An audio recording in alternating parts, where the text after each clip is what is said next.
नमस्कार दोस्तों। 72,000 शिक्षक भर्ती मामले से जुड़ी एक महत्वपूर्ण और बड़ी अपडेट सामने आई है। इस मामले में सुप्रीम कोर्ट की कार्रवाई के दौरान राज्य सरकार को अपना लिखित जवाब यानी काउंटर एफिडेविट दाखिल करने का अंतिम अवसर दिया गया था। लेकिन अब रजिस्ट्रार के समक्ष हुई कार्रवाई में सरकार की ओर से जो बात कही गई है उसमें इस पूरे मामले को एक बार फिर चर्चा में ला दिया है। तो आखिर क्या हुआ, सरकार ने क्या कहा, इसका मामले पर क्या असर पड़ेगा और सबसे महत्वपूर्ण 19 अगस्त 2026 को होने वाली सुनवाई में क्या हो सकता है, चलिए पूरी जानकारी समझते हैं। 20 जुलाई को सुप्रीम कोर्ट की कार्रवाई में राज्य सरकार को लिखित जवाब दाखिल करने के लिए 2 सप्ताह का अंतिम अवसर दिया गया था। यानी सरकार के पास अपना पक्ष लिखित रूप में रखने का मौका था। लेकिन हालिया घटनाक्रम में रजिस्ट्रार के समक्ष सरकार के वकील की ओर से यह स्पष्ट किया गया कि सरकार कोई अलग से लिखित जवाब दाखिल नहीं करना चाहती। इस बात को रिकॉर्ड पर ले लिया गया है। अब यही से इस मामले में एक महत्वपूर्ण सवाल खड़ा होता है कि जब सरकार को अपना पक्ष रखने के लिए अंतिम अवसर दिया गया था तो फिर अलग से लिखित जवाब दाखिल न करने का फैसला क्यों लिया गया? क्या सरकार का जवाब न देना उसके खिलाफ माना जाएगा? यह बात समझना बहुत ज़रूरी है। सिर्फ इसलिए कि सरकार ने अलग से लिखित जवाब दाखिल नहीं किया, इसका मतलब ये नहीं है कि अदालत ने सरकार को दोषी मान लिया है। ऐसा निष्कर्ष निकालना जल्दबाजी होगी।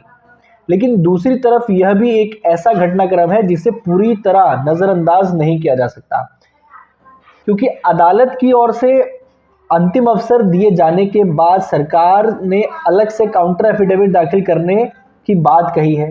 अब आगे अदालत इस स्थिति को किस तरह देखती है यह सुनवाई के दौरान सामने आएगा।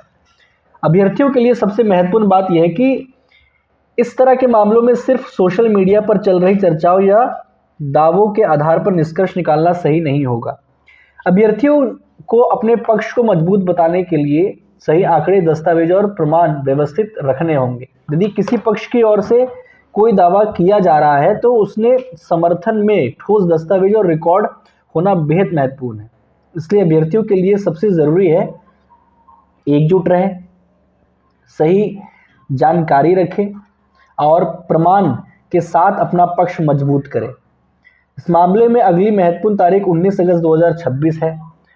अब सभी की नज़रें 19 अगस्त की सुनवाई पर रहेंगी। देखना होगा कि उस दिन अदालत की इस पूरे मामले को किस दिशा में आगे बढ़ाती है और सरकार के लिखित जवाब दाखिल न करने की स्थिति का क्या प्रभाव पड़ता है।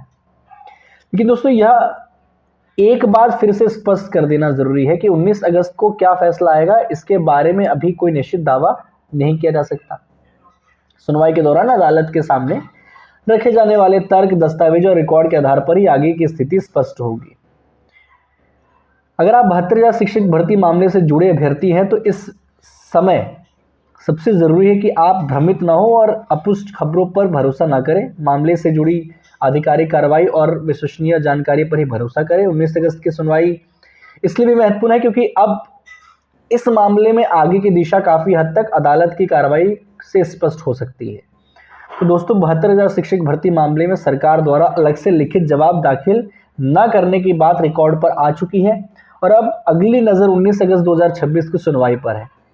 आपको क्या लगता है 19 अगस्त की सुनवाई में के मामले में की दिशा क्या हो सकती है? अपनी राय कमेंट में ज़रूर बताइए। वीडियो उपयोगी लगी तो लाइक, शेयर और सब्सक्राइब करना ना भूलें। धन्यवाद।